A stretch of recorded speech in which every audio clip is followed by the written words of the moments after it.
मंजिल उसी को मिलती है जिनके सपनों में जान होता है, पंखों से कुछ नहीं होता, हौसलों से उड़ान होता है। हेलो नमस्कार दोस्तों, स्वागत है आपके अपने यूट्यूब चैनल तत्काल अपडेट में। दोस्तों, आज हम बात करने वाले हैं Indian post GDS new vacancy के बारे में। जी हाँ दोस्तों, इसमें कितना सीट है, क्या क्या प्रोसेस है, आज सारी जानकारियाँ आपको देने वाले हैं। तो दोस्तों चलिए इसको शुरू करते हैं। इसमें टोटल पोस्ट दोस्तों लगभग 35,000 के आसपास आने वाला है। जी हाँ दोस्तों, 35,000 प्लस ही आएगा।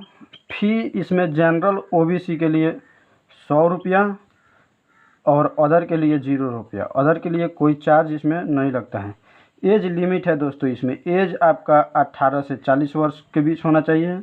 अगर आप ओबीसी हैं तो आपको 3 वर्ष के छूट दिया जाएगा, यानी 18 से 43 वर्ष।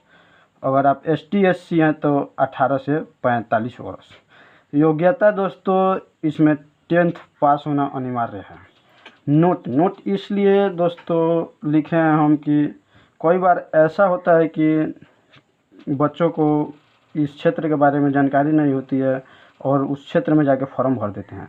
दोस्तों, आपको साइकिल चलाना और लैंग्वेज यानी भाषा का ज्ञान होना बहुत ज़रूरी है। अब कई बच्चे कहेंगे कि भाषा किसको नहीं आता।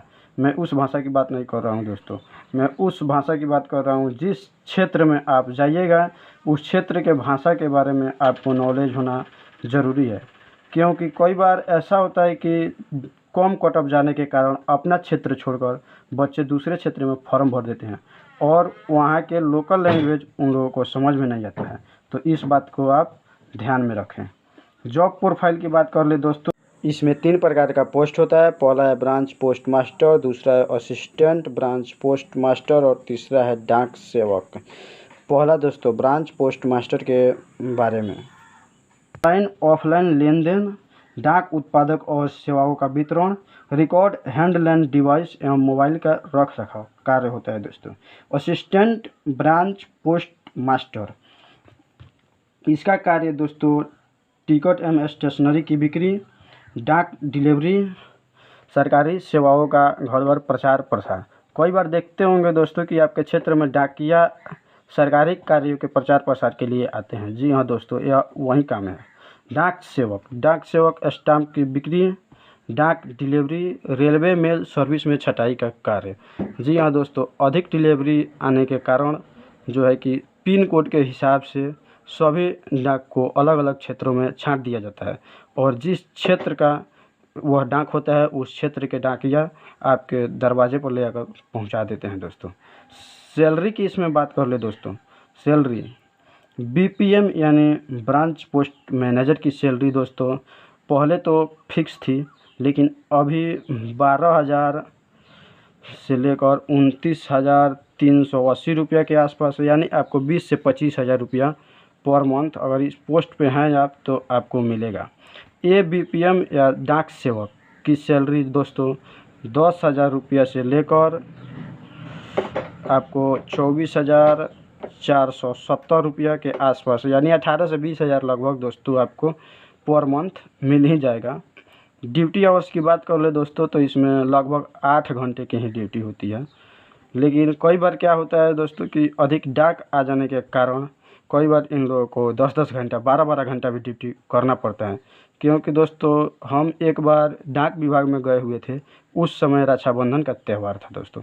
उस समय इतना ज़्यादा डाक आ गया था कि इन लोगों को रविवार के दिन भी छुट्टी नहीं मिला था।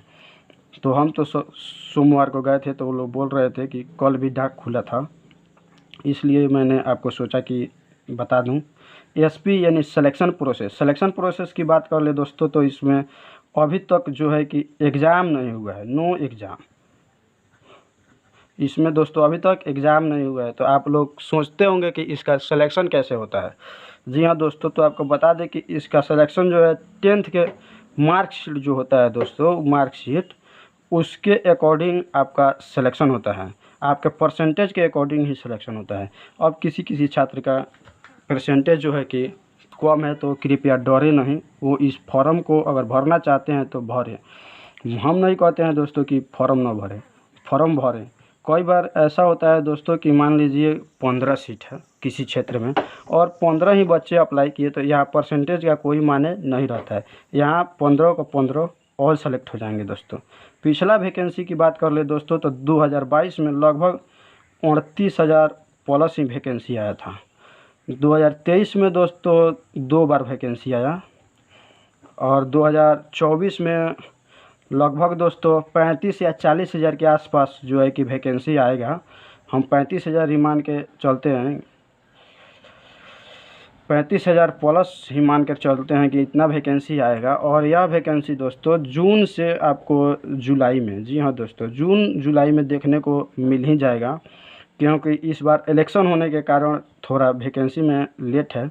लेकिन जैसे ही इलेक्शन बीतेगा वैसे ही इस वैकेंसी को देखने को आपको मिलेगा। तो आशा करते हैं दोस्तों बहुत कम समय में इसे आप समझे होंगे। ऐसे ही कम समय में अधिक जानकारी के लिए, किसी भी प्रकार के फॉर्म के बारे में अपडेट रहने के लिए इस चैनल से ज़रूर जुड़े। धन्यवाद।